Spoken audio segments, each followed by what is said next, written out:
Hello everyone, this is Movie Storm, and today I'll tell you about a film from 2019, based on real events from 1984 titled Chernobyl.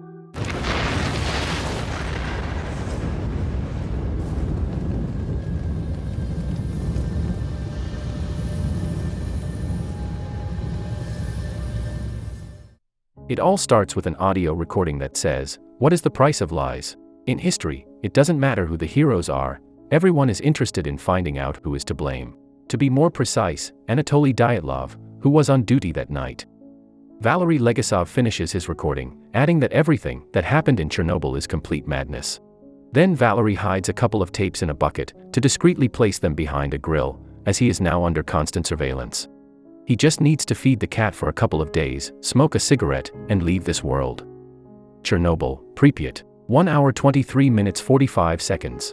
2 years and 1 minute ago, a family is sleeping deeply at night, while the nuclear plant starts to blaze, and the shockwave is about to reach the husband. Dyatlov is in complete confusion. A worker rushes in, and shouts that there's a fire in the control room. Dyatlov orders the standard emergency procedure, but he's interrupted again, being told that there's no more reactor. But he isn't believe, as these reactors don't explode. Physically, it's simply impossible, and let the firefighters extinguish the fire, but after a couple of minutes, he personally notices scattered graphite rods everywhere, which were inside the reactor. Even then, he doesn't rush to raise the alarm. Vasily turns out to be a firefighter, and they never told him what really happened, although his wife notices an unusual column of light, as if some chemicals are being released there. 1 hour 25 minutes, a worker walks along the destroyed corridors to find a dosimeter, which shows 3 Roentgens, which is the maximum for him. Meanwhile, they notice that Valery has developed some spots on his face. There's no time to panic, it's better to split up to find survivors. But just a few meters away, he starts showing the first symptoms of radiation exposure, as the remains of the reactor burn behind the wall. Dyatlov is told that the control rods have been lowered, but the sensors indicate they're still raised. Because of this, he orders them to go down there.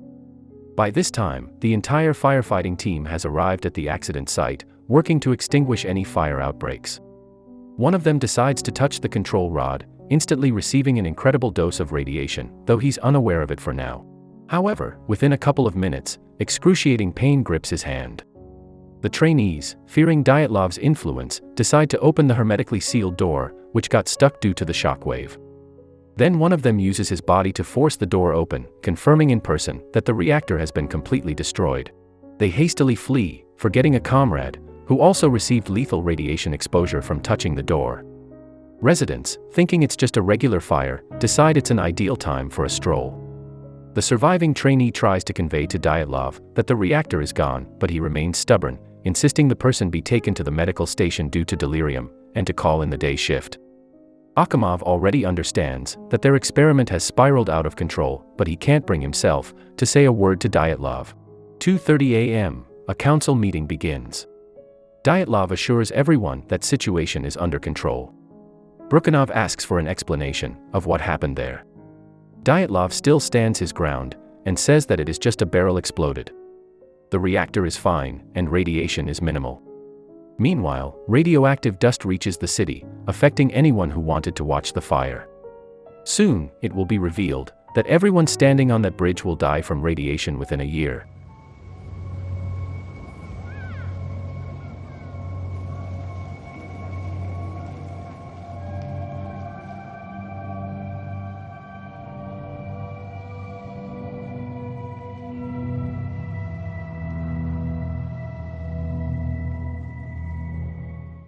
Meanwhile, water is already entering the nuclear plant. Vasily is given a new task, to reach the roof, while radiation starts to burn his skin. 3:30 a.m., Akhimov decides to manually open the valves, with only Leonid accompanying him. A worker finds Sitnikov, who helps him find a working dosimeter. At 5:20 a.m., the entire management team also arrives at the meeting. Brukhanov reports all known damages, and the fact that 2,000 to 4,000 military personnel have been sent here. One of them notices that the radiation levels are clearly above normal. Sick people confirm this, and the eldest among them starts saying that our faith in socialism will always be rewarded. Governments state that the situation isn't dangerous, and so it won't be. No one leaves. And cut the phone lines. contain the spread of misinformation. They need to close off the city and not let anyone out. This will be their moment of glory. Within 10 minutes, Sitnikov arrives with dosimeter data, over 1,000 Roentgens, which he couldn't obtain as the device burned out. The military dosimeter was off the charts at 200 Roentgens. He also wandered around the building and probably found graphite on the ground. Dyatlov instantly interrupts him, and when asked how it could have exploded, Sitnikov replies, "I have no idea, but it still exploded." Dyatlov suddenly feels unwell and is escorted out by security. As a result, his deputies order Sitnikov to go up to the roof. Everything will be fine. Meanwhile, Akhimov and his assistant navigate through flooded corridors, finding the necessary valves. They guide Sitnikov to the roof, where he condemns himself to death in a matter of seconds. As Dyatlov is being taken to the medical station, he realizes the consequences of his silence. By morning, the hospital starts filling up with the irradiated. Legasov receives a call from Boris Sherbina, informing him that a disaster has occurred at the Chernobyl nuclear plant. A barrel exploded, but the reactor is intact. Since Legasov is an expert in such reactors, he's selected to join the investigative team. Throughout the night, Akhimov operates valves, receiving deadly radiation, and the smoke approaches the city, while the residents remain unaware and go about their ordinary day. Only the birds become the first victims. That's all for today. I hope you enjoyed this episode. If you want to see more, show your support in the comments, like and subscribe to the channel. This was Movie Storm. See you soon.